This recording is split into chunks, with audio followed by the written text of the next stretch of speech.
Hey, what's up guys? It's Ashley. Thank you for visiting my channel. So I already have prepped and primed my face, so I am going to go in with my MAC paint pot to prime my eyelids. Now the key to applying this paint pot is you don't want too little and you don't want too much product on the brush, otherwise it could leave for too clumpy of an application, or if you don't have enough, it could miss some areas on your eye and the eyeshadow will not be as pigmented or will not hold as well to specific parts of your eye. So it's really important that you go in and cover every area of your eyelid in order to have that nice polished look.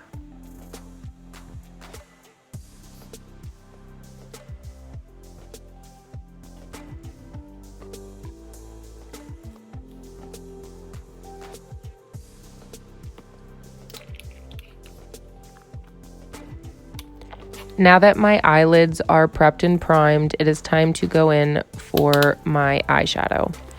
With an eyeshadow application, just remember that it is always easier to add color and build to it as opposed to taking away. So you always want to start with your transition shade. Now a transition shade, when it comes to choosing one, you want it to be similar to your skin tone, not where it matches exactly, but a little bit darker, and you want it to be a shade that is going to allow for the colors that you're going to be using after to be able to blend well together. The eyeshadow palette I'm going to be using for this eye look today is the Too Faced Chocolate Bar palette.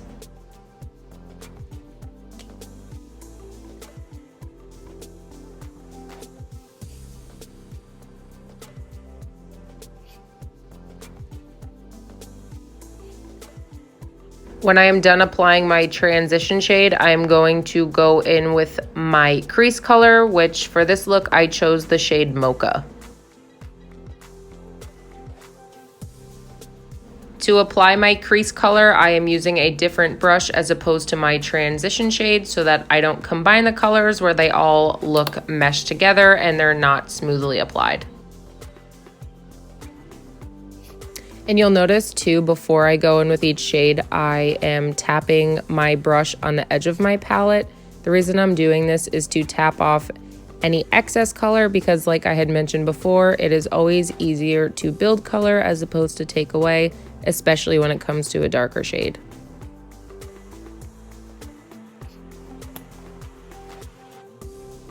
Here I am going back in with the transition shade that I used to blend out the top of my crease color so that there are no harsh lines.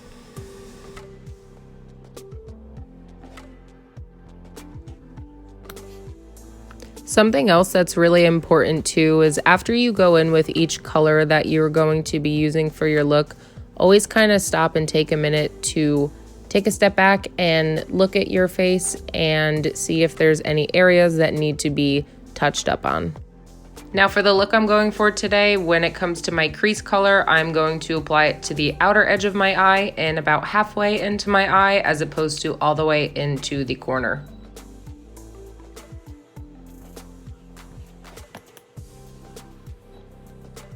And just know too that it is always okay to go back into a specific part of your eye and add some more color if there's a little bit of fallout, which is kind of inevitable sometimes.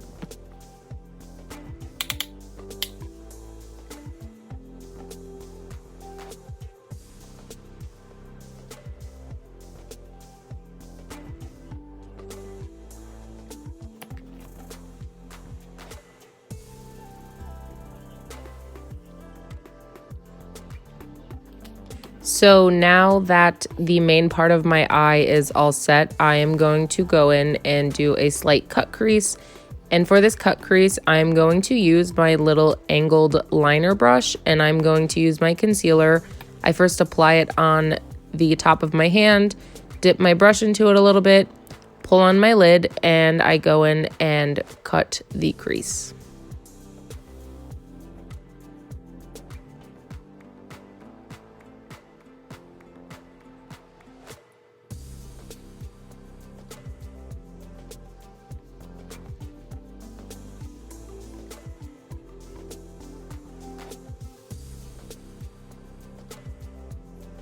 I think one of my favorite things about a cut crease, no matter what look you're trying to achieve, is that it really gives you a solid outline for the color that you're going to go in over the crease with and really just fill it in. It's kind of like coloring in the lines with your eyes.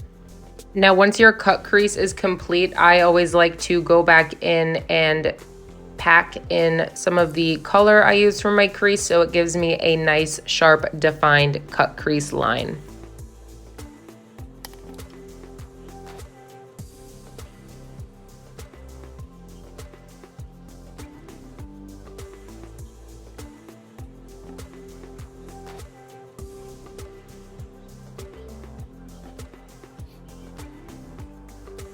Now I'm going to go in with a lighter shade above my transition shade and on my brow bone to highlight under my eyebrow.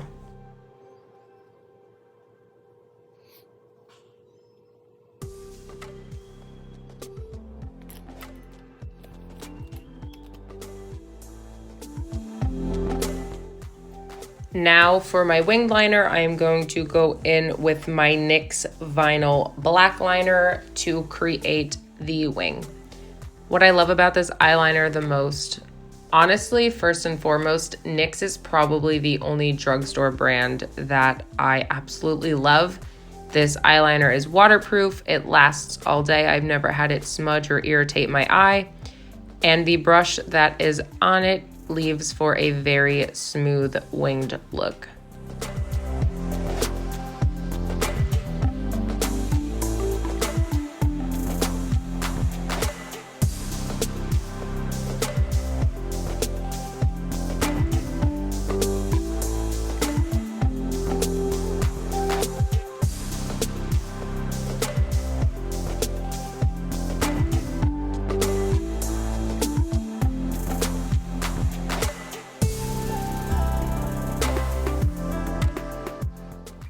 When it comes to applying false lashes, it is super important that you wait for the glue to dry because the less wet it is, it's much easier to stick to your lid because if it's too wet, it could slide all over your eye and mess up the look that you have created.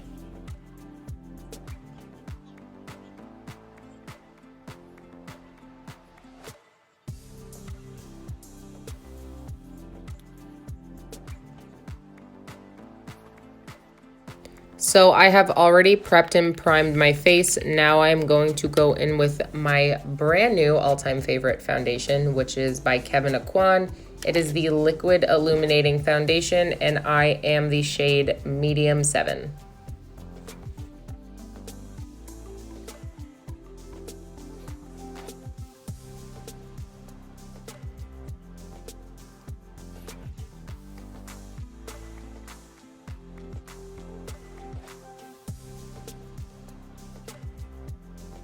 I think one of my biggest tips when it comes to applying foundation is when it comes to the smile lines on your face, they're kind of inevitable. Everyone has them to a degree. I personally really like Visionaire by Lancome. I've noticed that it helps to really decrease those lines, which it doesn't fully take them away, but it helps to kind of make them invisible, and don't apply as much foundation around that part of your mouth as you would to the rest of your face. Because when it comes to any lines in your face, product is going to ultimately set in those places the most. Now I am going to add concealer to my T-zone with my Maybelline concealer. When it comes to concealer, it's important that you choose a shade that is not lighter than your face because some people think that that's going to give them a more polished look. I would go with one that might be a little bit lighter, but not something too bright, but you definitely want it to match your skin, and a little definitely goes a long way. So especially when it comes to under your eye, where people might have fine lines, depending on how mature the skin is, if they have crow's feet and whatnot, like I said before, the product is going to set more in those places, so use it sparingly. When it comes to applying bronzer, make sure you connect your face, meaning the areas on your cheekbones that the bronzer is on, you want to make sure you pull it up to the side of your face in your hairline and up onto your forehead so you have an even look and you have no missing spaces.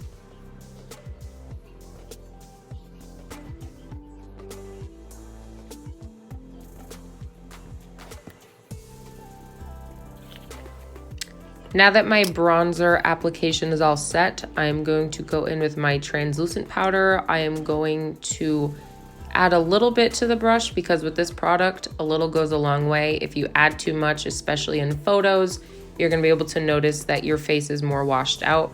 So use as little product as much as possible. And I am going to apply it under my cheekbones where I bronzed it out, above my cheekbone, under my eye, on the tip of my nose, and onto my forehead in my T-zone.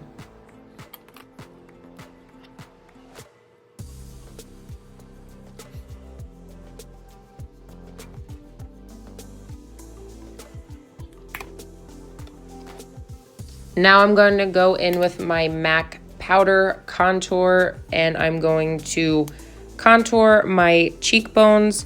It's really important that you don't try to contour your face with bronzer. Bronzer is meant to bring out color, and contour is supposed to define and really cut out and pull back the parts of your face that are going to go up against the parts of your face that you want to pull out and draw out with your highlighter. So I go ahead and contour my cheekbones, and I contour my nose as well. Now it's time to go in for my highlighter, which is my absolute all-time favorite part of my makeup application. When it comes to a powder foundation, same thing, a little goes a long way. So I like to start off with a little bit on my brush and build the color. I highlight the tip of my nose, the top of my nose, onto my forehead and my T-zone. I'm gonna go ahead and highlight my Cupid's bow, my chin, and my cheekbones. The point of highlighter is not only to have a bold highlighted look, it's also to pull out the parts of your faces that you want people to be drawn to and that you want to be noticed, like your cheekbones. Who doesn't love a highlighted cheekbone look? I know I do.